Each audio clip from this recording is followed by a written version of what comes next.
Yo, yo, yo, yo, and welcome to Across the Hobby, where every week we look at the biggest auctions in all of sports cards. We're going to look at the biggest auctions from last week. We're going to look at the biggest auctions coming up this week. I'm your host, Adam Gray, and I'm grateful that you would download the episode today. Thank you for doing that and making me a part of what you listen to each week. Grateful for it. Guys, last week was huge. There's a lot of stuff to look at. But as always, we're going to try to focus mostly on what is upcoming, not what has already happened. But let's get straight to it. And let's start out with the biggest auction of last week, which happened at Golden Auctions. It ended on Saturday. And I did tell you guys, I thought that we might see this Steph be the biggest card of the auction, despite the fact that it was not near lot number 20, not near lot number 1. It did finish number 1 overall at $356,240. This is my moment where I'm showing you the very first auction pricing, where I need to remind you guys, not every item is paid for. Something in the 90-something percents for most of these auction houses are paid for. 95, 98% of auctions are paid for, but not everyone is. And so take this data with a grain of salt. Know that not everything is perfect. Know that I have no way of knowing what has been paid for yet at this point or not. There's my big giant disclaimer to start the episode today. $356,000 for the Steph. And what's super interesting about that, I checked this on Card Ladder. Check this out, guys. If you go to Card Ladder and you type in flawless logo man and you sort by highest price, you're going to see some cards at the top that you're familiar with seeing. The autographed logo man bought by Shine's Group. Sold for $4.7 million on the Luka. This Kobe, same thing. This Kobe, the same thing. So 3 of the 4 biggest ever are autographs, and then there's this triple logo man. Then there's a triple, then there's the Ant RPA, a dual, and then another triple. Then you have a dual, and then we get to the Steph. The Steph is the 10th highest flawless logo man ever, but the part that's interesting to me, it's the highest selling flawless logo man ever that's not autographed, and it's just a single logo man card. I think that's super interesting. And as I have long said, I personally, as a player collector, as somebody who wants to own a player's best card, I personally like singles over duals and over triples. I personally do. And when I have asked the community, what do you prefer? The community agrees overwhelmingly. It's not even close. The community prefers single logo man cards. That's what they say. It's not what it always shows up as, right? Because we have a dual, we have a triple, we have a triple. We have 4 of them that are ahead of this one that aren't autographed that sold for more, and then 4 autographs that have sold for more. I think I did that. I must have done that math a little bit wrong. 1, 2, 3, 4. Okay, 5, 2 or 3 logo man cards have sold for more, and 4 autographed single logo man cards. Again, these are just flawless logo man cards, making it the 10th biggest logo man sell ever from Flawless, or making it the number 1 flawless logo man not autographed ever. Now, what's interesting, and this is the question that I asked right after the auction was over, okay, if it's the most expensive flawless logo man ever, where's number 2? Well, you have to scroll down not very far. You just got to drop down $116,000 to this LeBron James that sold back in August of 2022. Those are your 2 highest flawless logo man non-autos ever. Now, here's what's really interesting. If we now just type in LeBron's name, we're going to see there's that single right there. If you go a little bit further, in December, one of these newer ones that has like the rubber logo man and it's the Lakers rather than the Cavs, that sold for $198,000. And if you go just a little bit further in 2023, another Laker one, again with the rubber or plastic logo man, sold for $117,000. Go a little bit further. I actually really like this one from February, sold for $115,000. So kind of interesting to see some of those biggest flawless logo men ever sell. But this is number 1, again, ended at Golden for $356,000. Another card I was very interested in seeing was this Jordan. We saw one of these with a 10 autograph sell for a lot more than this at a private sale. It was announced via Acquire. I think it was $375,000. And I think that this one right here is maybe the 4th or the 5th time publicly since the pandemic that this is sold. So big sale. The Shohei alternate image, short print image, there's 25 of these, sold for $186,000 in a 9. Ryan Lochte's gold medal for 183 grand. The very rare Ricky Henderson for 183,000. The Michael Jordan legendary signatures from 1999. PSA puts this as a 1999 card. If I remember right, they sort of have switched back and forth between whether this is a 99 or a 2000. In fact, I'm going to show you guys something on that that's interesting. If Golden will let me pull it up, sometimes Golden's a little bit funny about that.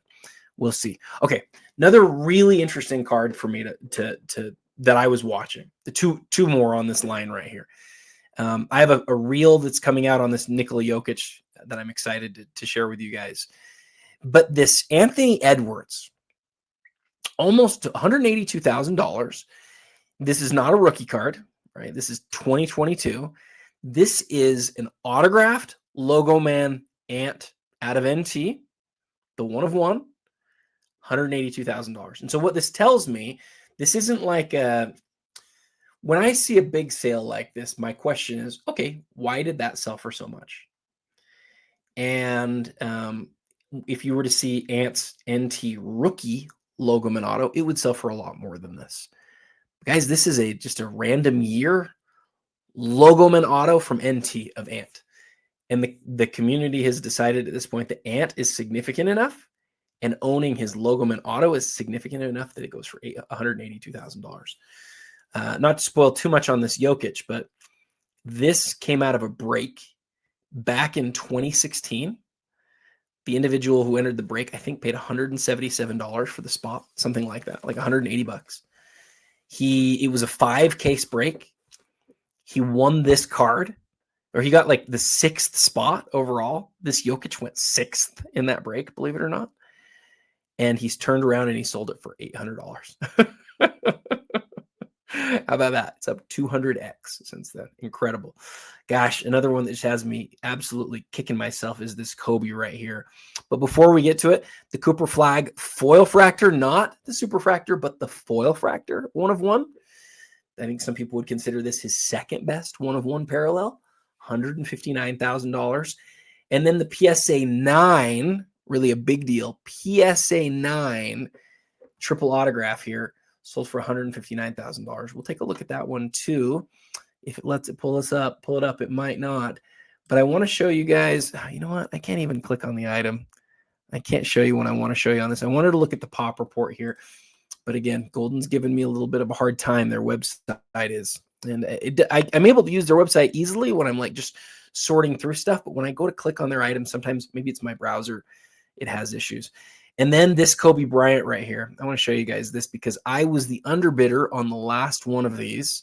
I've always loved this card. I've definitely been too public about my love for this card. And I've had people ask me about it for a long time. Every time it pops up, somebody will ask me, "Oh, are you going to get it this time?" I think I've missed the boat on it. So if we go Kobe Ultimate 2000 and we type in the number 8, and then we sort by, oh, that's weird. Why doesn't that pull it up? Sort by highest price. So this one, I don't know why the other one's not pulling up. This one right here, I was underbidder on. And if you look real close at it, you're going to notice the autograph is really just really nice. And the patch here is obviously unbelievable. I once had a deal to buy this card for $15,000 when it was on eBay, just in an old plastic screw down. This is back in 2020. And then the guy just didn't write me back. I guess he got a higher offer and just didn't write me back. But I came in underbidder on this. And after I was the underbidder on this, some people I really respect said, "Wow, that went for so much. You're lucky you didn't win that." And I felt like they were wrong. I felt like this was a pretty good deal. Well, if this sale from here is any indicator, it definitely was, because although this sold for less, if you look at the autograph on this, like we did last week on the show, you're going to notice there's some problems. It is not ideal. And that this one right here only sold for 20% more is really incredible to me. The one that we were just looking at over here on Card Ladder. Where'd we go? over here on Card Ladder. I think this is a much nicer card than the one that sold last week, but I'm very, very jealous of this person who won this one for $151,000. I was not in the bidding at that point. The autograph was too much of a problem for me, but still, that is an incredible card. Guys, Golden's auction was amazing. We're going to stop there, but again, more to come on the Jokic. As far as the Fanatics Weekly, the Tiger in a 10-10 is always going to draw a big number, $35,400 on that one.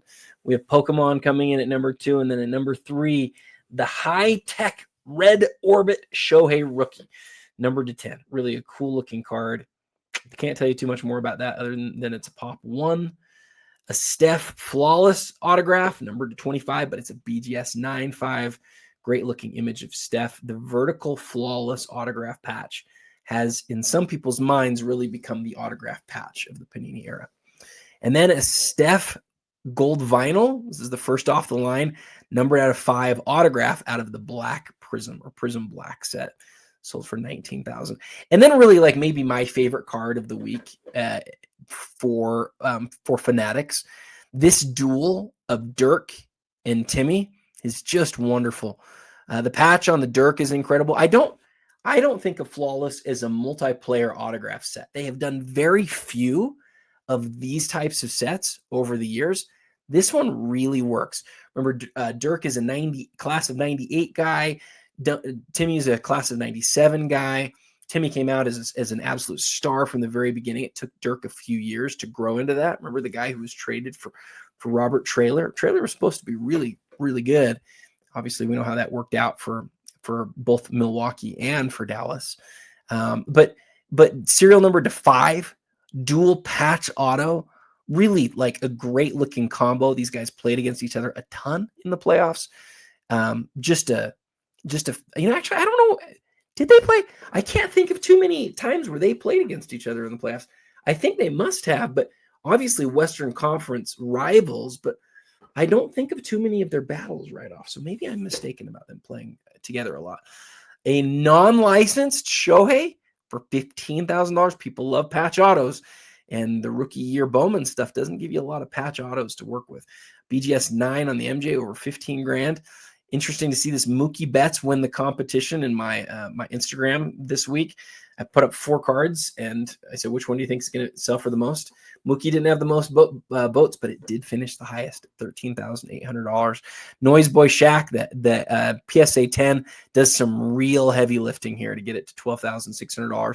The Wemby rookie 1-in-1, the downtown, sells for $12,000, just over $12,000. A horizontal Kaboom of Steph, $12,000. The Wemby Kaboom rookie in a PSA 7 does $12,000. That's right, a 7. And the Kobe Bryant insert from 2013. This is not the regular Prism Gold, but the insert Prism Gold called Guard Duty does over $11,000 with a Grant Hill at almost $11,000. And then the John Stockton from the final year of Exquisite, where it was NBA licensed, number 12, sells for almost 10 grand. Let's see if there's anything else from this first page that we really need to hit. Really, I thought this Kawhi was interesting. It's numbered to 3. It's not a rookie year card. Kawhi is not exactly the most popular guy in the world right now. It's not slabbed. It's in a CGC authenticated holder. It still does $8,700. Logo men have absolutely exploded, guys. And then this PSA 10 here does some real heavy lifting at $8,100 for this Kobe. We will now get out of that, and we'll look at just a couple of sales from the eBay consignment companies that we follow on this show. First, we'll hit MC Sports Cards. At MC Sports Cards, you got a couple big sales that we were looking at. I'm sorry. This is from Hoodies. Hoodies from last week. Forgive me, guys. Forgive me. Hoodies has this Randy Moss. We've seen, I think, this same copy sell a few times. But, guys, a BGS 8.5 autograph's not ideal. Still yields almost $4,200 on this Randy Moss. If you were collecting in the 90s, you remember how big of a deal that Contenders ticket rookies were. Absolutely huge there. And then this Koufax 8 that we highlighted last week for $3,400. But then we get to the card that we spent an awful lot of time on last week. If you are a weekly follower of the show, you know already that we spent a lot of time looking at this Luka Black that was at alt. And I broke down for you guys how I thought this was a really interesting card that had the chance to do some bigger things. I don't. I try to never say, hey, this is going to do this big thing, or this is what price this is going to go for. Or, hey, you should expect that, because these things are always hard to figure out. But I had a belief that this one had a chance to do something pretty big, despite the fact that we'd seen it sell multiple times in the past. So to review that, the big reason why is that Luka only has Prism cards from 2018 to 2024. It's 7 black cards, 7, and that's it. For him and his collectors, the idea of a Prism black, there's maybe not much better than that you can get. I know a lot of collectors that would rather have a random Prism black of their star than their RPA. I know a lot of random collectors who would rather have a random year regular Prism black than even like an autographed 1/1 card. I know a lot of people who'd rather have a Prism black than just about anything. And this doesn't sell higher than just about anything, right? Like Luka's got a lot of stuff that would outsell this. But I'll tell you what, it has some interesting things to compare it to. Is it more expensive than his last Prism Gold from his rookie year? I think so. Let's go see. Let's go look at Card Ladder and let's check that. So if we come in here and we just type in Luka 2018 Prism Gold, and we sort by, let's actually just scroll down. Well, I'll bet we find it if we just scroll down for just a sec. And it's got to be coming up pretty soon. Did I miss it? Because I remember one selling last year. It must have been earlier last year than I thought. Or maybe it's not here for some reason. Okay, here we go.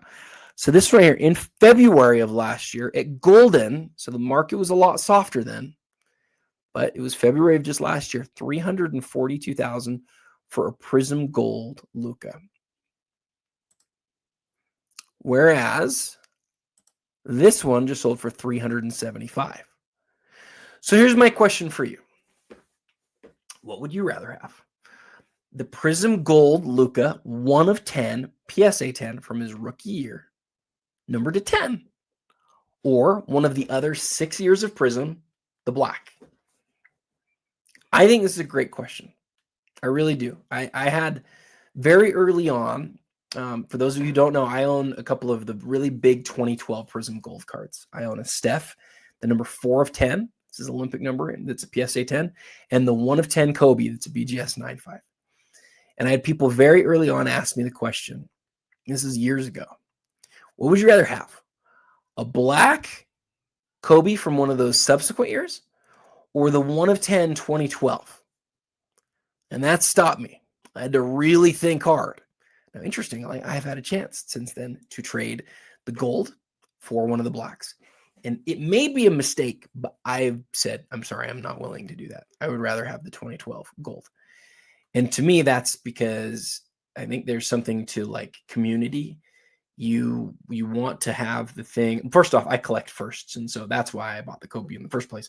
But even from just a value perspective, I think there's something to be said for cards that are like they're club cards, and that's a real club card. It's a real club card. So for me, the Kobe 2012 was the answer over a subsequent black.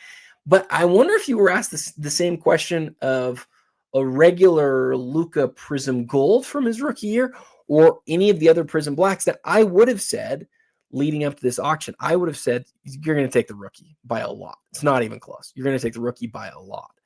This makes me question whether my rationale is right. And at the same time, I do take this with a grain of salt. Take this with a massive, massive grain of salt, because it's one sell. I've heard rumors of alt doing some very low percentages, very, very low percentages for people who are selling their cards. I've only heard rumors. I can't confirm this. But anytime an auction house is willing to sell something for a very low percentage, you have to question whether the sale in the end actually happens. And alt does this wonderful thing, and I applaud them for doing it, where it says, pending, if the card hasn't hasn't been paid for, but you'll see down here, payment initiated. That's a big thing to look at, and I think that's an important factor. But let's just say that alt offered a really low percentage. Like, let's say they offered, let's just say something crazy. Let's say that they offered a 1% fee to a seller on a card.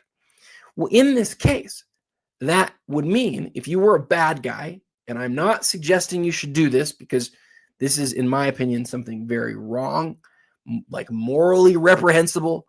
This is not okay. Do not ever consider doing this. But I'm trying to sort of like also explain why I take these sales like this with a grain of salt.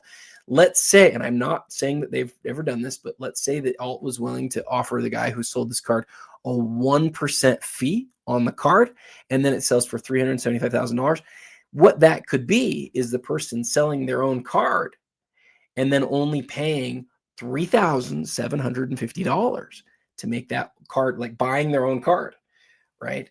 Again, that shouldn't happen. To me, like any sort of bidding on your own card to artificially inflate the market, that is definitely wrong, bad in every sort of sense of the word. Not okay with it. I don't even care what the auction house's rules are on it. It's just wrong and bad, and it should never happen. So I take all sales. I take all sales with a grain of salt. But in particular, where I've heard that alt has offered some really low fees, it does make me a little bit nervous. With that said, I will tell you this too, and this is very much true. Okay, alt has, and this can be said for each of the auction houses, but I know that this is true with alt because I've talked to some of the buyers. There's some professional athletes that just bid with alt. That's the only place they bid. And so if you have like a real deal, like professional athlete who's made a lot of money and they want to own a big card like this, who's to say somebody didn't watch the last episode of me talking about how there's only 7 of these Luka black cards ever. And, here I am. I don't get paid by these companies to do this. I just like doing this show, right? This show helps me plan for my content that I do during the week on behalf of a lot of these auction houses. But I'm not sponsored by alt, guys. I just like talking about the auctions when I think they're important and significant. So let's say somebody was watching that video and they saw it and they said, I didn't really need this card. And there's 2 guys that are both crazy and they both really need it. Is it possible that they bid it up to $375,000 and one of them pays for it? It's absolutely possible. It is absolutely possible that it is 100% an arm's length transaction. And from somebody like me, from my perspective, it's just impossible to know. So all I can really go off of is, alt's reporting to Card Ladder. That's all I can do. That is why months ago, when I saw these rates dipping so low, I called for the auction houses to not drop them too low, because I like the idea that there's a higher likelihood that it was actually paid for. I like the idea that there's a higher barrier to entry for the bad guys to buy their own stuff. And my response from a lot of members of the community was, Adam, we just want the best prices from the auction house as possible. That's all we care about. And for some people, that's the case. I happen to think that there's something potentially systemically problematic about offering really, really low rates. And especially these auction houses that have been willing to offer especially low rates to get certain items in the door. We're talking really small percentages. Man, it always makes me nervous. With that said, I'd like to see this show as paid. I'd like for it to be a real transaction. It may very well be. And it may be, be one of the biggest Luka transactions ever. For people who are naysayers, this would say for a sixth year card. But it is the Prism Black. And the Prism Black is absolutely beloved by some collectors. People collecting runs, and what I'd really like to see, I just say this like from the bottom of my heart, I'd love to see whoever bought the card put their hand in the air and say, I bought this. It's part of the reason, one of the zillions of reasons that I always say when I bought something, because I want people to know that was me and I paid that for it. Because then if you know me and if you trust me, that's a data point. Whenever we see big cards sell and we don't know who the buyer is, it doesn't quite feel as good. Just, by the way, just because somebody says they paid for something doesn't necessarily mean they did. You sort of want to have some trust but hearing from anybody is better than not hearing from anybody. So anyway, those are my thoughts on that. Massive sale. Congrats to the seller. We'll watch that to see if that pending turns into paid. Would love to hear any content from anybody about who was on either side of it. Would be really meaningful because it's a big moment for the hobby. All right, now we're going to go to, so that is the end of sold items for the week. Now what we will go to very briefly is an ad from our sponsor today, the 25 and 25 book. Guys, I authored this book in partnership with GemRate. It is the 25 and 25 most iconic cards of the 2000s. This was a crowdsourcing project where we put together painstakingly a survey and asked the community to choose and rank the 25 most iconic cards of the 2000s. Today, I want to show you the number 25 card. Actually, first I'll give you this. Check that out. Those are some of the cards that did not end up making the list. I will only show you that first page. And then I will skip forward to card number 25. Card number 25 on the list was the 2003 exquisite limited logos of Michael Jordan. You can check that out there. There's a little blurb from Ricky RPRYANA on his thoughts for being an owner of this card. And then the interesting thought from GemRate is, given the significance of this card, it was not one to leave sitting around in raw condition. A grading outlier, 95% of the copies graded are in Beckett slabs. Interesting. And only 9 copies have been graded in the past 5 years. Very few of those cards have not been graded and were not graded up until the last 5 years. Super interesting data from GemRate. I did a giant write-up that you probably already saw in there. Maybe you can even go back and pause it and read it if you want to. But please check it out. Look below. You can buy the book for a cost of $35. Guys, printing books is super expensive. We're not making a ton of money off this, but thank you to our sponsors who made the book possible. And now, because they were willing to sponsor it, it's not an outrageous price for you. You can just go grab it right now at that link. And without further ado, let us get to the biggest items that are up this week. And we will start, as we always do, because the auction ends tonight, with the MC Monday auction, number 105. This isn't their big monthly auction. This is their big weekly auction. And as always, there are some huge items for sale. First line, we've got 1 basketball cards. That's the Giannis 2024 Prism Black Gold, number to 10. It's almost $400. And as we go along here, there is a giant Haaland, $4,300, 2024 dual patch auto out of Dynasty. That's an absolutely huge piece. And then the Skeens autograph, very cool looking card, PSA 10. Real number, real ones, currently at just over $1,300. And then a Centurions Barry Bonds. I want to look at that one with you guys. That'll be the first of about 10 cards from MC that we'll look at today. I love this Irving. PSA 9, immaculate rookie card. I actually do want to look at that card. That might surprise some of you because I don't usually dive into RPAs, but I want to show you something interesting about that one that I think is worth looking at. Chris Murray, his Nebula rookie card. And the Jambalaya of Allen Iverson in a PSA 7, and a LeBron James Court Kings. This is the blank slate, just over $2,000. Caitlin Clark, Panini Draft Orange autograph. That's a sticker autograph, but still an autograph at over $1,000. A Dwayne Wade PSA 10 Flawless Platinum 1 of 1. And Aaron Judge, a big Wemby's first autograph card there. A couple of big Trump autographs. Interesting to look back and see what some of Trump's autographs have sold for. A lot of them have sold for a lot of money recently. Aaron Judge's Kaboom, Connor Bedard, a big-time autograph patch. Gosh, that's a really, really pretty card out of stature. Another Jambalaya, this time of Scottie Pippen, this time in a BGS 9. Kobe Noir autograph. I love this piece.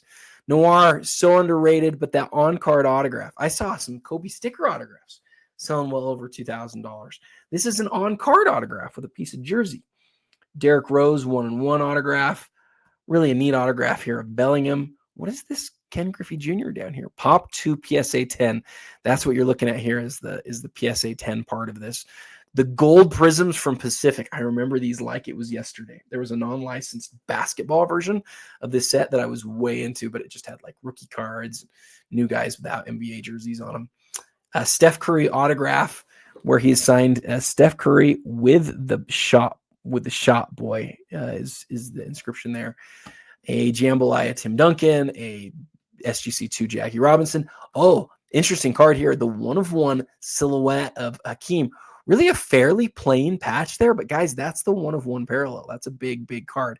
Love this Anthony Hardaway in an 8. It's a great grade for this from one of the very first jersey sets ever, the first NBA licensed jersey set ever, $1,800. This Mahomes is the regular prism. Remember, he does not have a base card. They're all silver prisms, but this is a PSA 10 at $3,800. And then a first edition LeBron tops. Oh, I love this Bosch. I love this Bosch partly because I have the LeBron that goes with it. This is the same year as my LeBron. 2013, really an early logo man there from when the Heat were still the Heatles. Another couple of big jersey cards from 97. Interesting to see those. Oh, and a Mick autograph. Okay, we got to look at that one. Got to look at that one for sure. Oh man, big auction week. I'm surprised that there's this much good stuff at MC with it being just after year end. Right at the end of the year is where sometimes there's a little bit of a lull, but man, they still have a ton of really good stuff up this week. Tony Clark. Okay, now we're into the stuff that's 7 days away. So we've got 5 or 6 or 7 cards here that we need to look at. Let's look at each of them closely. So the Centurions Barry Bonds, just a great set in basketball. The refractors for this set is just beautiful. Finest always does this really cool, there's an element of sort of I don't know, a different kind of surface. Look at how there's a very smooth surface here next to a surface that's not as smooth. It really adds to the aesthetic of the card. And then if I'm right, I think it's serial numbered. 75. 75 is the same as it is in basketball. It looks like it's a 2-sided refractor as well. That is just a great card. And if baseball is anything like basketball, this is a very low pop card. Definitely go check that out on that Barry Bonds if you're a collector of that era. Now I want to show you guys on this Irving. Wow, this is number 1. This is really cool. If I remember right, I remember for sure that a lot of Kyrie Irving autographs from his rookie year were redemptions. I remember that for sure. Part of me thinks that they're I've got this vague memory in the back of my mind. Tell me if you know something in the comments. I think I've got something in the back of my mind that tells me that Kyrie Immaculate was also redemptions. The reason I wanted to show you this, I didn't realize it was 1 of 99, which I love, by the way, because why? Because Kyrie Irving was the number 1 overall pick. This is one of the better Kyrie RPAs in existence, from my opinion. So remember this, okay? Going back to 2012, you don't have Noir, you don't have all these other brands, right? You don't have the Impeccables and the 1-and-1s. You have, in 2012, there are 3 great rookie cards. Immaculate, NT, they're both RPAs, and then the Flawless base card, which is a diamond, and it's numbered to 20. Those are the 3 great rookie cards from 2012. And when we were going through it, I was a big proponent of the Diamond Flawless card because it's easily the rarest. Here's what's happened with that. People will say, oh, people don't like the diamonds. It's not that people don't like the diamonds. It's that the cards stopped transacting. You have years where the card doesn't ever transact. And people generally get kind of bored, actually, when especially a newer card that people are more buying to speculate on than they are just to own it long term. When it stops having any transaction history, it actually kills the value. It's kind of a crazy thing. It's the opposite of what you might think. And it's the opposite of what I thought for a long time. You need some transactions on these cards that people don't just really want to hold. Now, a card that somebody just really wants to own is different. But some cards people want to own just to speculate on, and that's generally how all rookie cards are, just being real. So anyway, Kyrie, what cards are better than this one? Well, he's got his NT RPA, and he has his Flawless. I would have taken the Flawless card over this one. I would have taken the NT RPA number 2 over this one. I would have taken the number 2 out of 99 of this one over this one. There's not very many cards, though, that I would have rather taken. Here's what I really wanted to show you guys, though. So I think Kyrie is to 99, but if we just type in Kyrie National Treasures 2012, you're going to see, and it's sorted by highest. Oh, I'm wrong. Okay, this is kind of what I was hoping I was wrong, and I am. Come here. So this was the 2 of 99. This was a really big sale. I remember when this one sold. 2 of 199. This is what was always really interesting to me about this first year, not first year, 2012. 2012 felt like a very first year because 2011 didn't have rookie cards. So Kyrie Irving, his 2012 trio of great rookie cards, I already told you what they were twice. His NT, very interestingly, was numbered to 199. Several players were to 199. Some were to 99, and I sort of forget that sometimes what each player was to. Kyrie's NT is numbered to 199. So here's the question for you. Forget everything that you know about pricing. Just ask the question, what is the better card? The Kyrie vertical RPA numbered to 99, or the horizontal card numbered to over twice the amount, 199. Now it has a bigger piece of patch, but we all know those patches are not game worn, right? Those patches are from rookie photo shoots. You can look at the back of them. This one will be the same. Look at the back of this. Enclosed event worn material. It doesn't say game worn. It says event worn. So this is what is so crazy to me. Like this card, now this card does have the smallest bit of holofoil in the logo and in the name. And so that's the one part where I'm like, okay, I do like that. And aesthetically, I think it's debatable. But guys, there's less than half as many of these. It's a tougher card from a condition perspective too. The edges and corners on these were murder. So which one do I like more? In an even grade, for sure it's the Immaculate. By a lot. It is. And this one's number 1 of 99. It's really, really cool. All right, the Bosch. So yeah, I love the set. I completely love the set. This card has some loose threads from the logo man that go from the arm that for whatever reason didn't stay tied down on this side, and now they're protruding outside of the window over the holofoil. I think that's really cool. I don't mind it at all. If you really wanted to, you could push those, you could like pull those and like push them back behind. I personally don't think that there's anything wrong with that, because the threads either are going to sit on top of that or on bottom of that. So I think if it bothers you, you could put them below. I think some people will hear, oh, Adam said you could do something to a card. I'm not saying you could do something to a card. I just think that those threads could sit below it. I don't personally think there's anything wrong with that, but some people might think there's something wrong with that. Cards numbered to 3. It looks like the holofoil is all in really good shape. I'll show you guys. Let me show you guys this real quick. This might be interesting to you. So if you go to my Instagram and you click on, I like being able to see things in 3D sometimes. So if you come to my Instagram, you go to my profile and you scroll down, it's not going to take you too long, but scroll down for just a second. You'll get down to when I was doing my top 100. Oh my goodness, maybe it is going to be too slow. Okay, we're almost there.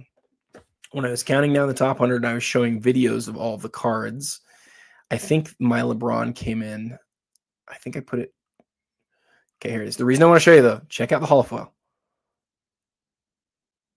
Like, it's really nice holofoil, guys.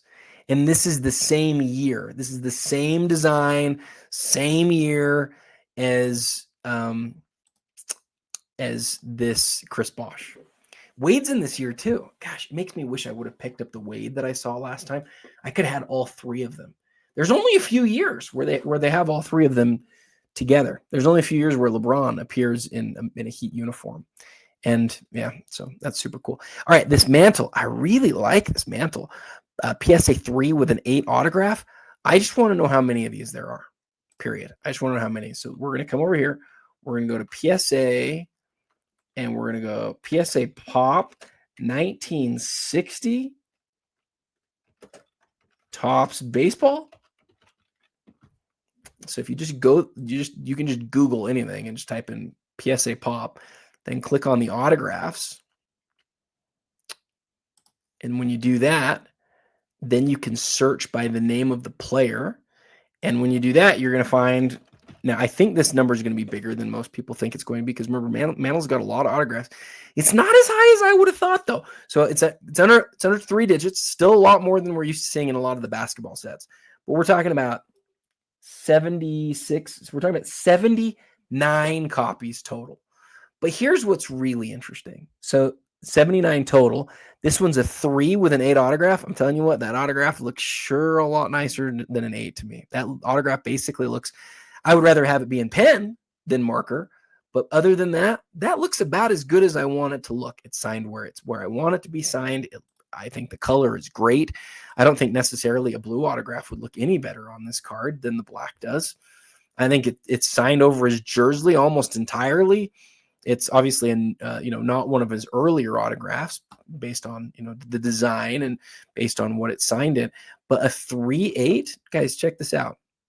You come back here. So remember, we said there's 79 of them. Nearly half of those are graded authentics. And then you've got 3 1s, a 1.5. You've got 2 1. Sorry, you got 1 with a qualifier. You got 2 1.5s. You've got 9 2s. Guys, this is a well above average copy of this card, right? 29, 32, 33, 34, 35, 42. 42 of these are graded lower. And then you've got, like all the ones that are higher. It's not like way above average, but it's a slightly above average copy of this card. And as far as the autograph goes for the grade, I just don't think you're going to do too much better than that. 2550, no idea what it'll sell for, but it's very, very cool. Okay, we're going to stop there for MC today. And remember that all those cards at MC end tonight. And now we're going to move to hoodies. So when you come to hoodies, the first thing that you're going to notice when you look at their items that are for sale is this little button. And whenever you see hoodies high-end auction, blah, blah, blah, whenever you see a big auction, big button like this, it means there are big auctions going on. And you can see the date right here. They've provided auction runs from the 1st, just 4 days ago, as the time of recording here, to the 11th. And whenever hoodies has their major monthly auction up, you have to watch. You have to watch because there's always big stuff up. And the thing that I love about hoodies is because a lot of their cards come from local customers. Like they've got a couple of shops in Oregon, right? A lot of the stuff that we've seen up here over the years have been like they're local guys that have cards, that have their cards in their collection, and they're just like, okay, I'm going to sell these cards now. It doesn't feel like a lot of the same stuff that we see all over the place. A lot of times it's like, oh, hey, that's a card we haven't seen in a really long time. So I'm not saying I know anything going that's up this week, but I'm saying definitely look for that. We start out this week. I've noticed this card has been up for a while now. It's not at auction, but it's just sort of always included in their high-end auction. I actually want to look it up real quick.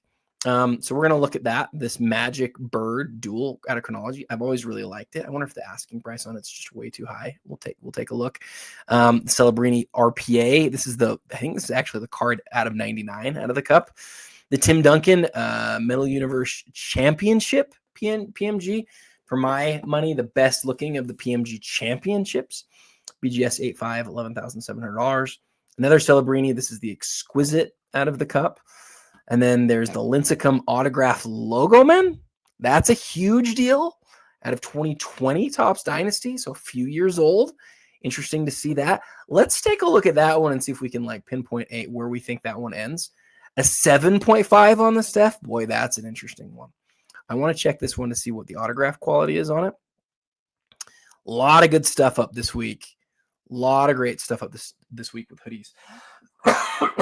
Excuse me for that. An Eminence gold ounce for Lamar Jackson. A Dynasty racing card. I don't know that as well.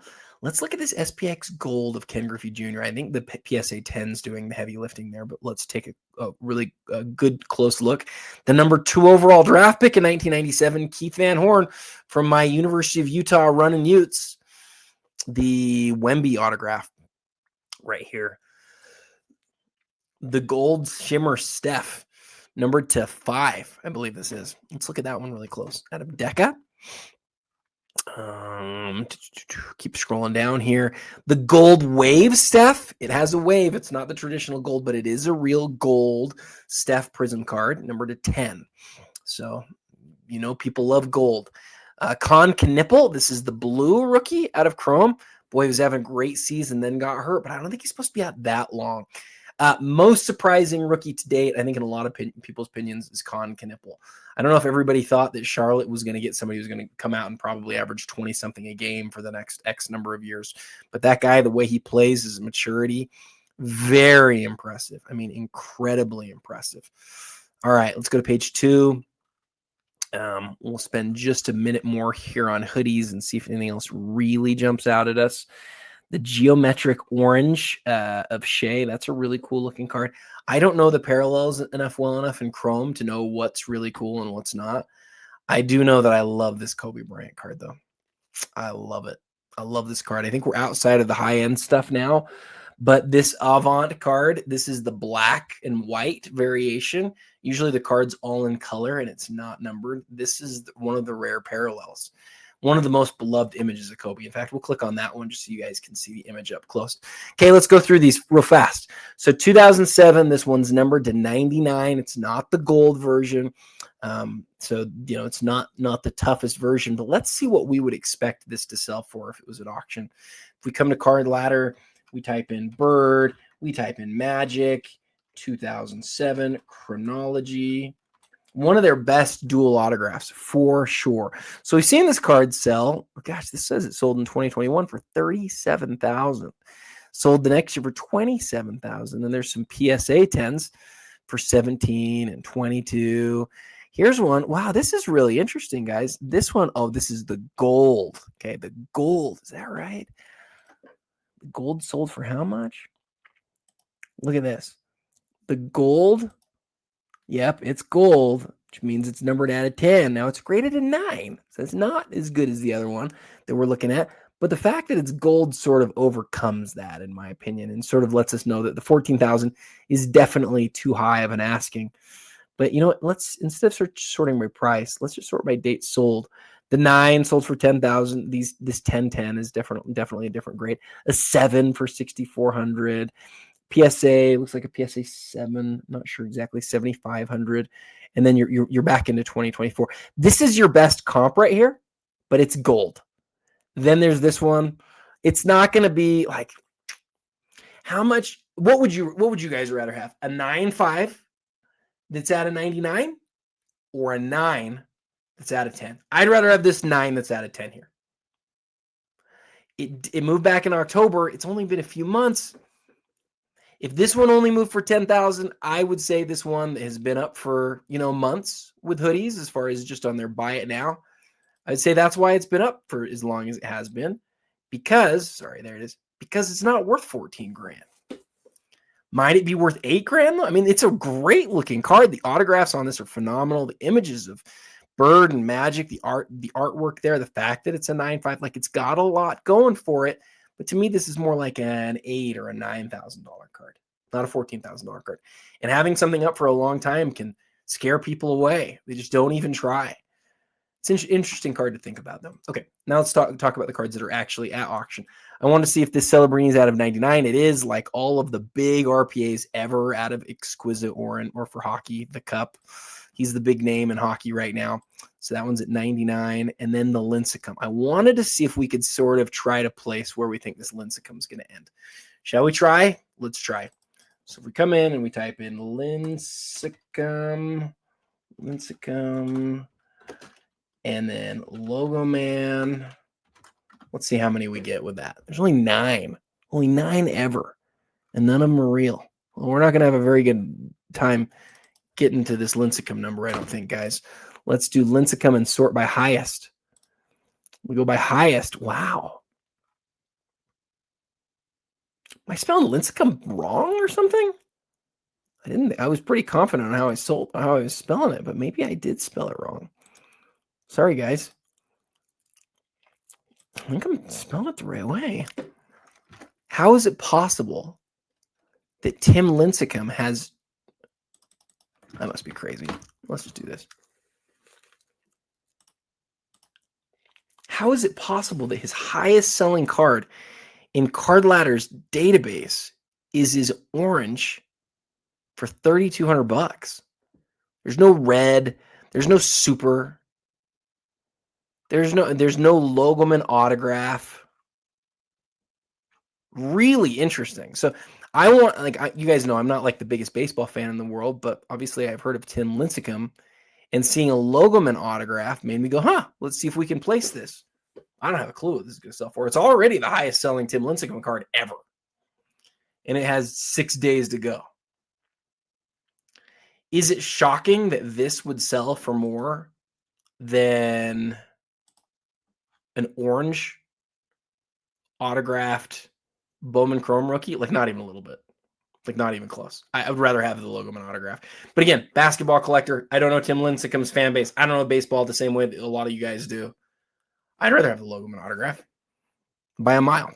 It's a one of one. It's like not just a one, but that cheapens what it is.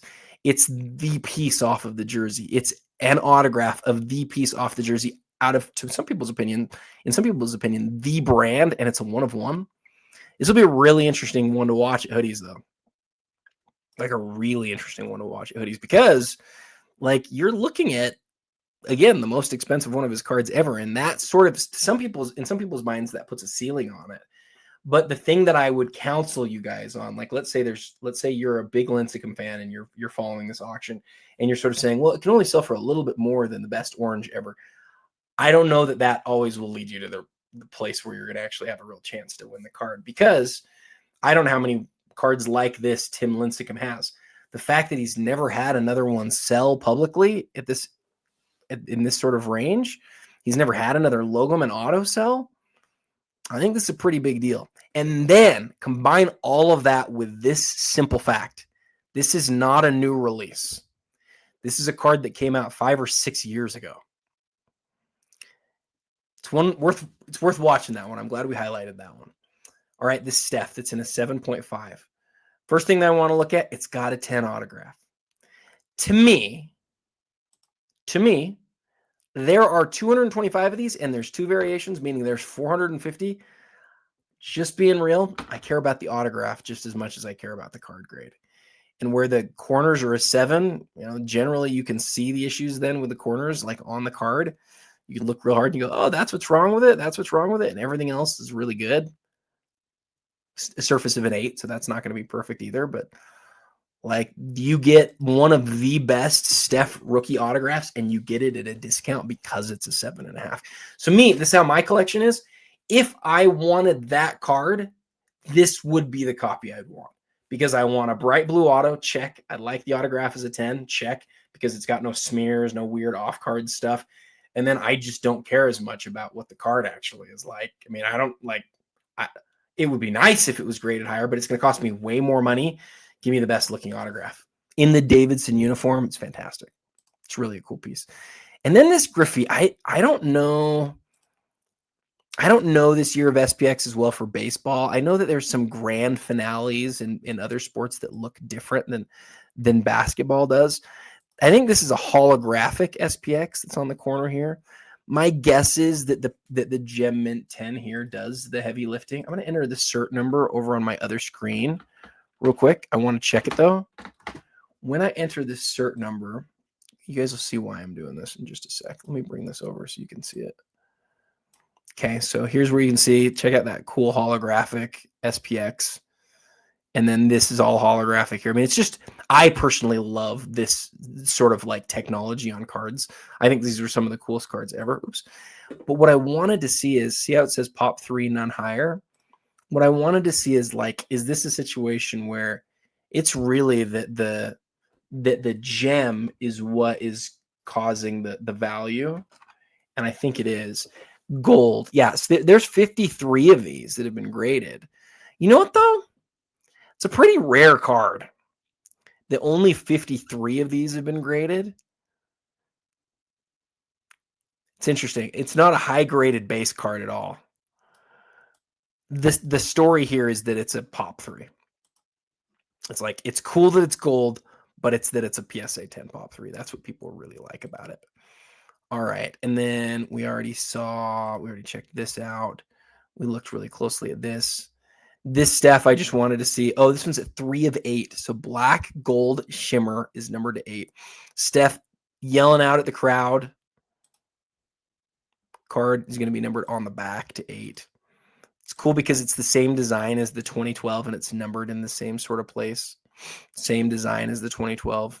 Different, obviously, different elements of the design. There's no shimmer in 2012. There's no black gold in 2012, but the design is the same. Same, like I said, same on the back. Number to 8. Not the most important parallel by any means, but it is Prism and it's a really low, rare Steph.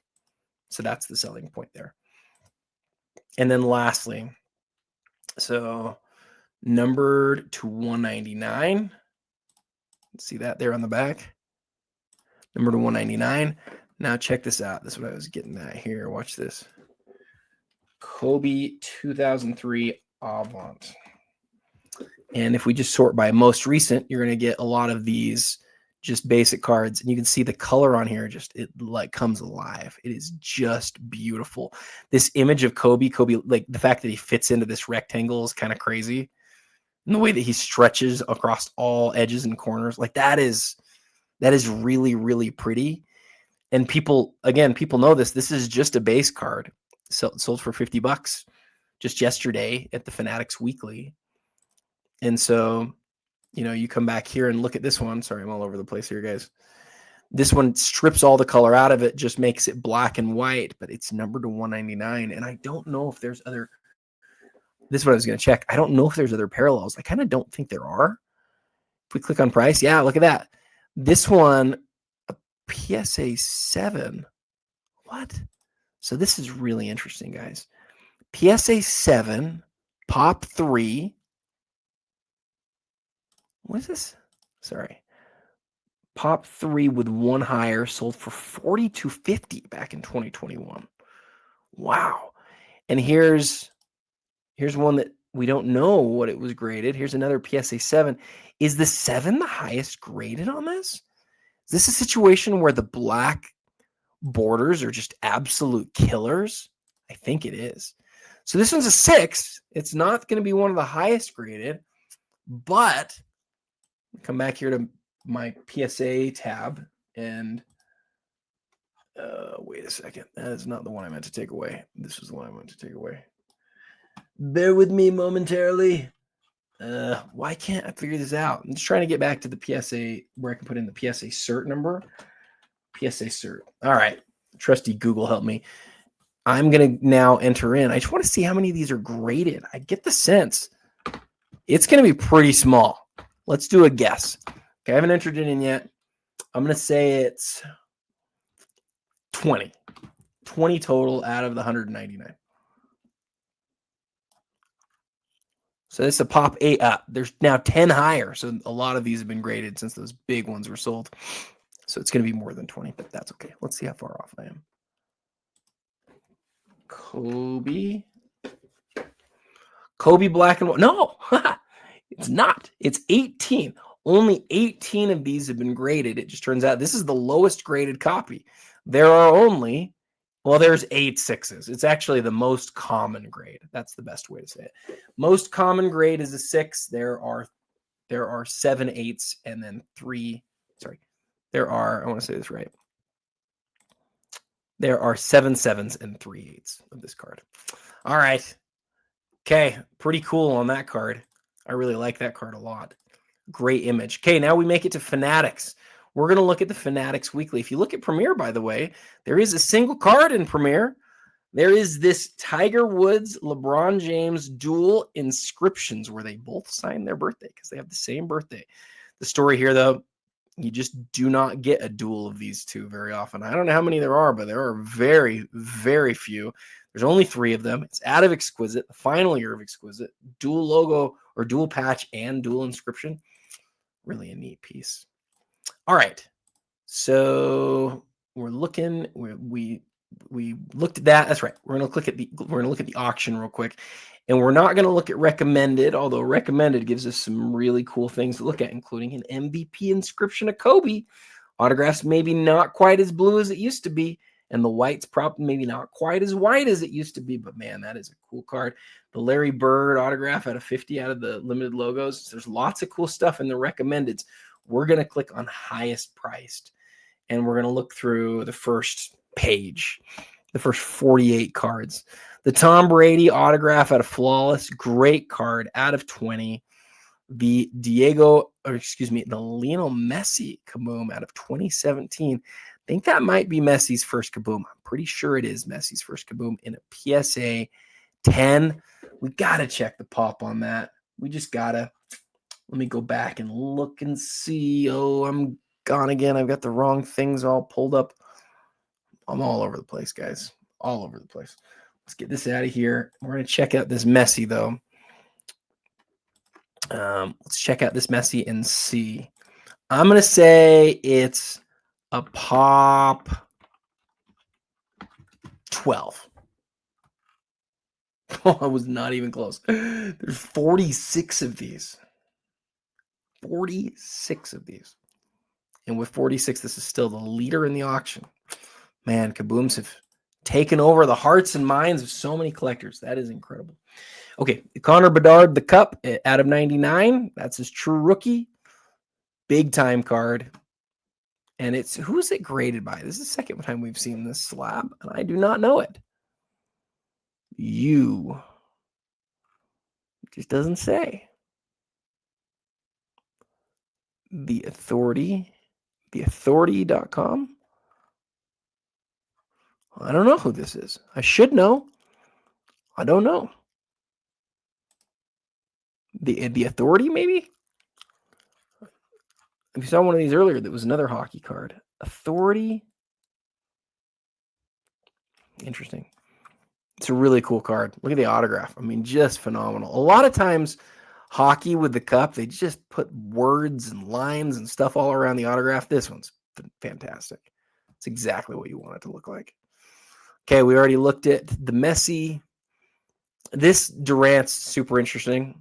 It's super interesting because the only one rarer than it is there's no gold this year. The black X-Fractor is like the thing. I think it's actually just called X-Fractor, but I always think of it as being a black X-Fractor. There is no gold in 2007. I already said that, but there's not a red number to 5. There is a Superfractor out of 1. Boy, wouldn't that be something to see the Kevin Durant Superfractor come to auction? If you know where that is, I would love it if you would tell me. I would love to find out where that card is. Not because I know somebody who wants it. Honestly, I would like it. But more than that, I would just like to know where it is. I'd like to get a really good image of it if it was possible. It was sold a long time ago. I was able to get an image off of Worth Point back in like 2008, but it is, who knows where it is today. A Jordan autograph. This sort of Jordan autograph has absolutely exploded. It's on card. It's blue. It's very basic besides that, but it is a Jordan autograph in a Bulls uniform. PSA holder. To a lot of people, that's like just exactly what they want to get in their collection right now. 1953 Mantle, an Topps, Gretzky. The Noise Boys Jordan's always a big deal. And a 9, big deal. Justin Jefferson, this is his gold vinyl, the 5. And then even though it's just a PSA 7, every time we see a 2003 exquisite Michael Jordan base, it's always a big deal, even when it's just a PSA 7. PSA 8 on the Jerry West. This is sort of how I know that the world is insane at this point. This is a post-playing days base card. This is one of the greatest baseball base cards ever in a really high grade, and we're not sure which one will sell for more. It's amazing and insane. We have Giannis and Wemby dual giant patches out of Flawless. They've done this dual set now for a long time, and they're some of the nicest cards for sure. Who is this? Oh, Benedict Mathurin. This is his immaculate logo man RP. I mean, that's a big card to see that at auction. Wow. Indiana has some of the biggest collectors in the world. They're just crazy for their team. Pacers fans, they remind me of Jazz fans a lot, which is weird because Indiana has other games in town, right? Indiana's got a lot of pro sports teams. For Utah, it's always been like the big only thing in town. But the Pacer fan base is just incredible. when I was really active on Blowout, there were several guys who were just like their passion for Pacer stuff was just always just bonkers, and like all levels of it too. I love chatting with those guys. People always think, oh, when you like buy and sell high end cards, you probably like to talk to high end card collectors. That's true, but like some of the best collectors in the world are those guys that are collecting $5 and $10 cards. And from my perspective, like more of them come from Indiana than probably any area. 2013 innovation, that's the first year, obviously, PSA 9 of Kobe. Big card to see at auction. Might not be the rarest card in the world, but people love it, and it is playing days. So that's why I really like it. A Kobe 10-10 autograph from 2019 Contenders. A gold Kaboom of Mahomes out of 10. A Lemieux Topps rookie. Oh, a PSA 10 of that. Wow. It's an interesting one to look up the pop on. Here's this Kobe. We saw, I think, the same Jordan set or close to the same Jordan set early on. The SPX auto of Kobe I've always liked. Chamberlain in a 7.5 looks just phenomenal. Surprised that doesn't have an eye appeal sticker. Another Kobe Contenders. Another Kobe Contenders. A lot of those being sold. Interesting. The Brady, iconic Brady, the 2018 in the Pats uniform. Great looking image. I love this Kobe. This is the final year of Chrome. We've never seen the Chrome Chrome Superfractor of Kobe from that set. At least I don't believe we have. If memory serves, that's right. But seeing the gold is very cool. And a PSA 9 is great. In fact, as it says, as Fanatics did a great job of describing down here, this is the highest graded of this card. Oh, sorry, I didn't mean to go into there. But this is the highest graded. There's only 8. And there's no 10s of that card. So that is obviously a big deal card to see up. Got to scroll back to where we were. By the way, this super boss here, really like the bosses weren't rare at all. The golds were rarer, but the story here is the Gem 10. The Gem 10 does the heavy lifting here. That's why it's on this first page. It's not because it's like the rarest card. It's because it's a rare grade. And that's a good thing to know. All right. I love these SP signature autograph cards. The card is on card, or the autograph's on card. The holofoil is fantastic. The holofoil is in the signature. It is a beautiful card. And this LeBron, his finest refractor rookie, has always been, I think, one of his coolest rookie cards. That's going to do it this week for Fanatics. I do want to let you guys know, you probably didn't know, it's a very small auction.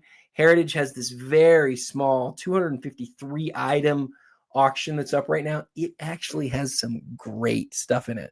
You've got a really cool Jackie Robinson autograph right up top. Then after that, you've got an autograph of another Jackie Robinson postcard. It's not an autograph, but just a postcard. A Bart Starr autograph helmet. Jordan sticker rookies. All sorts of like rarer, older cards and stuff like this. The reason that I always want to highlight this type of stuff on this show, people miss out on these auctions. They don't know they're happening. They lose out then, and they find out, oh man, I didn't, they don't know that they're ending. And then sometimes they find afterwards, but sometimes there are some great deals that come from little auctions like this. If you're someone who's willing to take the time to peruse auctions like this, I promise you will find some of the better deals around. And it's not just Heritage. There's a lot of places that do small auctions like this. If you're not careful, they don't get picked up, and stuff sells for a lot less than it could. Okay, I've got to cover Alt this week. They have a few huge pieces, but particularly this Buster Posey, which if you are a baseball fan, I will bet this stops you right in your tracks. Buster Posey's 2008 Bowman Chrome Superfractor is at auction. It's currently at $85,000. Well, what's the big deal about a Buster Posey Superfractor? Aren't there a lot of Superfractors out there? There are, but guys, this is the best Buster Posey card in the world. Like most people who I know who deal in this type of card would describe this as easily the best Buster Posey card in existence. And I'm going to show you how you can just sort of say, okay, that totally makes sense. So if you come into Card Ladder and you just type in Buster Posey and hit enter, and then sort by highest price. Here's what's crazy. Your first 7 of your first 8, your first Guys, on your first 16 cards, only 2 of them are not this card or its parallel. If you look at the first row, 2 of the very first 3 cards, the 3 highest selling Buster Posey, excuse me, let me go back. I want to make sure I get this right. Yeah. The 3 highest selling Buster Posey cards ever are the red version. But you know what we haven't seen before? The super. Just to make sure that it wasn't sold for a lot less, let's type in Buster Posey Superfractor. It's not here, guys. We have never seen the Buster Posey Superfractor sell before. Never. Is it a huge story that this card is at auction now? It is an absolutely huge story. Why? We rarely see somebody who's as noteworthy as Buster Posey have their best card hit auction. And when the red sells for over $30,000, when the red out of 5 sells for over $30,000, sorry, I just want to confirm, like, make sure I'm not going crazy here. Take the Superfractor part out here just to enter. Yep, 45, 33. So this one sold for 26, but it most recently sold for 33. So we can say it sells for over 33. So when the red version sells for over $30,000, then the Superfractor hits auction. You have to take notice because, again, you don't know who the biggest Buster Posey collector is. You don't have any idea who the sort of person is who's going to buy this. We saw Dick's Sporting Goods buy the best Paul Skeens cards so that they can put it up in their store and sort of leave it as an attraction. This is the best Buster Posey card in existence. So seeing it at auction is just an absolutely huge deal. I have no clue what this card sells for. Nobody does. And that's what makes this one so fun. And so for alt, you've got to be watching on Thursday to see what this one sells for. All right. So I had to cover that one with alt. Then you get, a Luka Flawless Logo Men, which is obviously a huge deal. We saw Steph's Flawless Logo Men sell just just yesterday or just 2 days ago for over $300,000. And then this Kobe, I love this Kobe right here. 74 out of 75, great autograph, great patch. This might be my old card. Okay, I've got to, I do want to look at this Kobe here real quick. So this Kobe right here needs some describing to it. And I will tell you how I feel about it. First off, I love this card a lot. This is a wonderful piece. This is from the very first year of Flawless. It's from 2012. I don't know if something's going on with the slab up here. It looks like you can't really pick it up because alt has this white background, but it appears like there's some slab cracking along the top right and the top left right here. The autograph's totally on card. You can't see it, but this is a holofoil surface, which is wonderful. And if you look at the card, you're going to notice it's card number 8. So Kobe's number 8 in the Team Panini set. And it's numbered 1 of 1. Now, there's 2 pieces of data here that are just critically important, okay? The 2 pieces of data are, if you go to Card Ladder and you type in Kobe Auto Flawless. So if you type in Kobe Auto Flawless 1 of 1, sort by highest, you're going to find, no, you're not, because apparently, oh, here it is. You're going to find this card that just sold at Fanatics Weekly. Just sold. 1 of 1, 2012, Kobe Auto. And what I think people are going to do is this. They're going to say, well, this is a 2012 Flawless 1 of 1 Kobe autograph. And this is a 2012 Flawless Kobe 1 of 1 autograph. This one sold for $114,000 in a BGS 8. This one's BGS 9.5. It should sell for a lot too, right? And obviously it is going to sell for a lot because it is an absolutely massive card. I do need to point out a massive difference here, okay? This is a significant difference that I think impacts how I think about the card, but it might not impact how everybody thinks about the card, and that's totally fine. But I want to show you guys this. If you go to, if you go to Panini's website, you can find something that's really cool, okay? So go into the website, and when you go into the website, go into this section that is for checklists. Click on basketball, click on 2012, click on Flawless, which remember, This is Panini's first year of Flawless.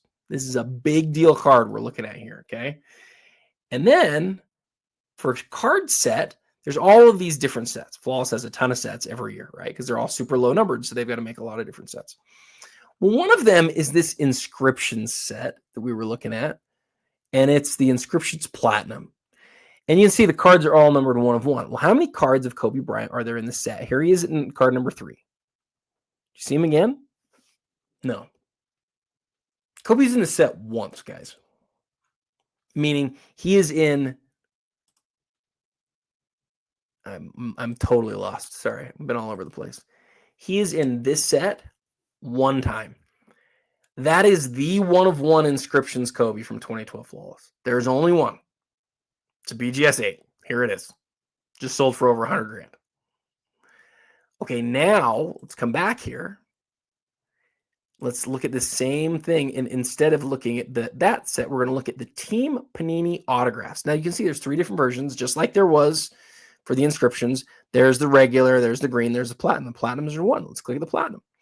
When we look at the platinum, what do you see now on the checklist? Guys, Kobe Bryant is the first 10 cards on this checklist. He has 10 different 1 of 1s. So I think this is important because I'm not going to tell you how to spend your money. It's not a direct ratio. There's nothing like that. Nobody knew that this would be a 6-figure card. Nobody knew it would be 114 grand. I didn't know if it'd be 30,000 or 500,000. You just don't know these things. But what I know, I'm not going to tell you what stuff's going to sell for. What I know is this. There are 10 1 of 1s from this set of Kobe Bryant. There is 1 from this set. That's just being factual. I'm not trying to talk down to either. This is an 8, by the way, and this is a 9.5. And maybe condition and grade matters so much that the 9.5 here way outdoes the fact that there's 10 in the set. I don't know. What I know is there are a lot of people out there who just have some of the details, like some of the variables. They don't have all of them, and then they make judgments. And, you can make the case here. Like you can say, look, they're all flawless inserts numbered 1 of 1 from 2012 out, and they're all the same. And if you feel that way, then that's fine. The inscription set, by the way, is not some like super well-known insert. I want to make that clear. Like, it's not like people are like, I got to go get the inscriptions. I've never heard that.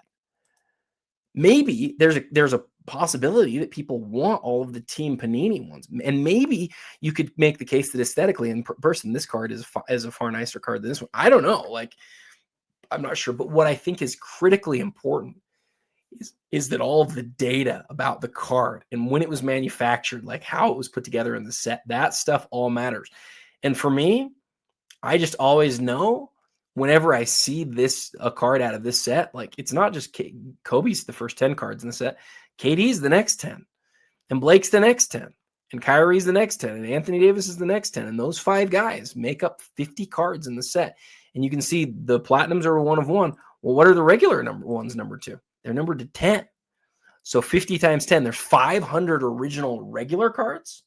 There's 250 greens, and then there's 50 of the platinum.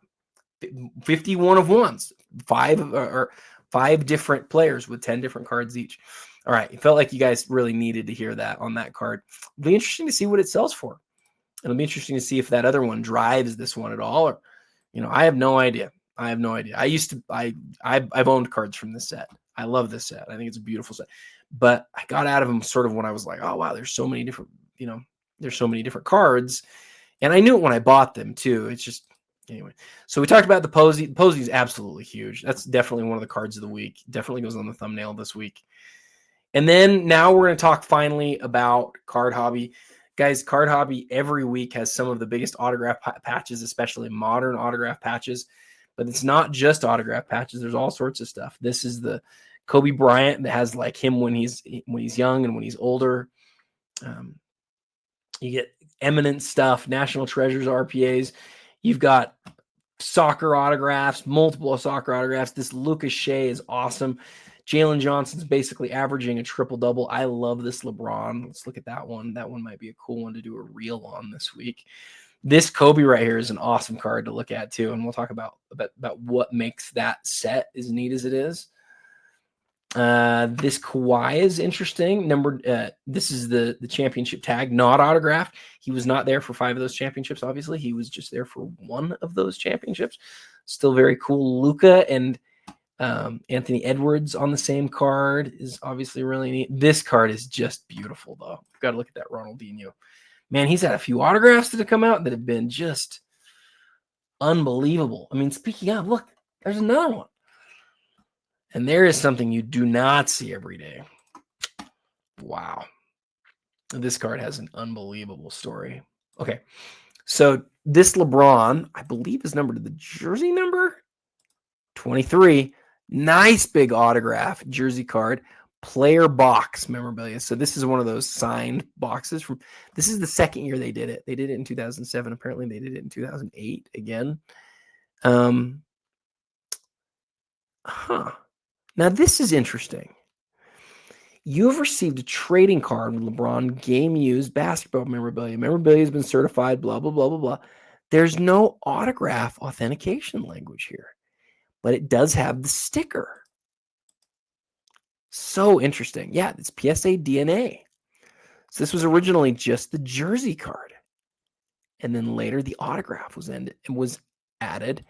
It's like a buyback almost. Really interesting. But there's only 23 of them. So I wonder if there's only 1 that was autographed. I don't know the story here, but it's very cool. Look at this Ronaldinho autograph. Holy smokes, guys. Look at that. That is one of the nicest autographs I have ever seen on a card. That is stop you in your tracks amazing.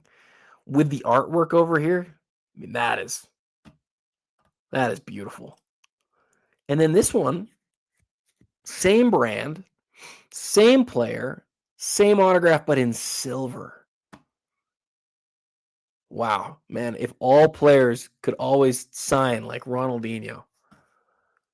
Unreal. Okay, this Baron Davis, though, holy smokes. You just don't see cards like this at auction very often. This is an early black. You don't see early blacks move very often, guys. You just don't. The story here for me, well, first off, I actually want to know whether Baron was still in the NBA.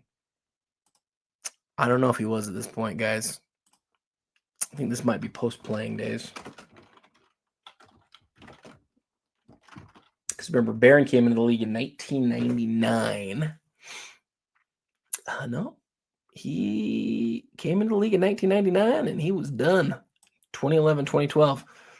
Had a great career, but it was not a long career. That is a post-playing days card. I was right about that. Still, it's a Baron Davis black out of Prism. How many of those does he have? You know what? I want to go check something real quick. Don't mind me. I'm just going to go to Beckett real quick here, guys, because I want to know how many times Baron Davis has been in Prism. And I know I was in Beckett earlier. Oh, yeah, I'm up on my other screen here. So check this out.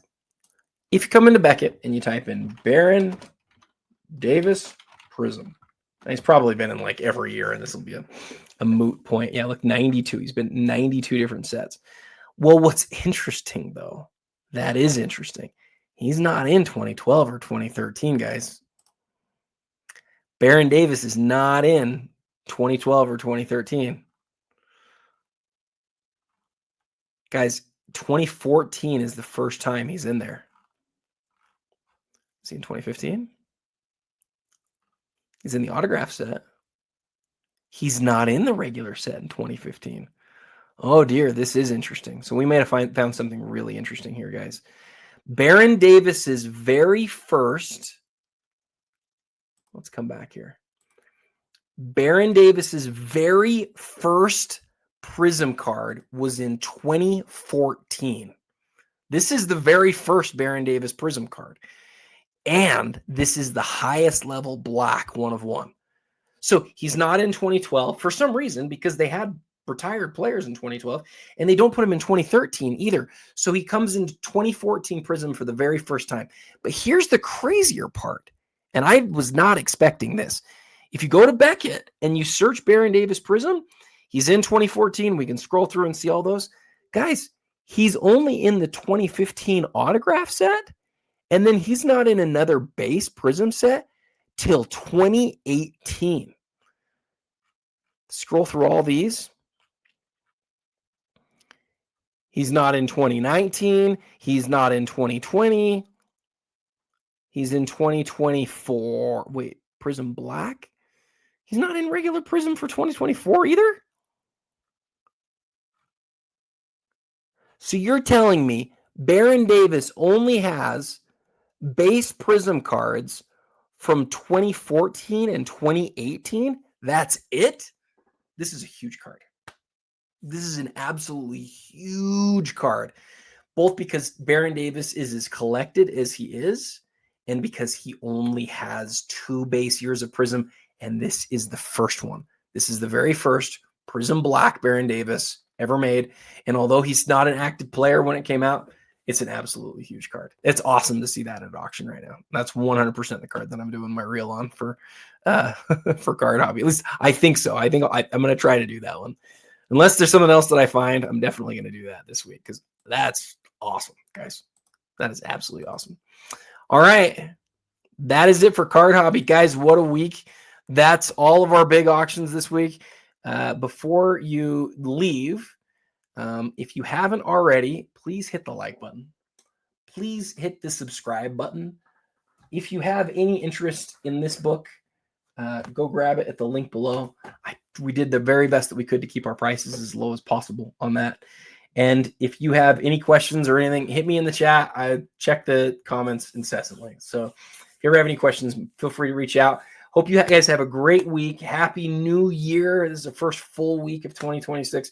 Go out and crush it. Be positive. That's the last comment that I'll leave you guys with. We have this is definitely a time of year where people really struggle. I felt it a lot of times recently, even with people who I'm really close with. It's a hard time of year, both because of the weather, because the holidays have just ended. Make sure you look out for people. People need it this time of year. All right, guys. Until next time, happy collecting.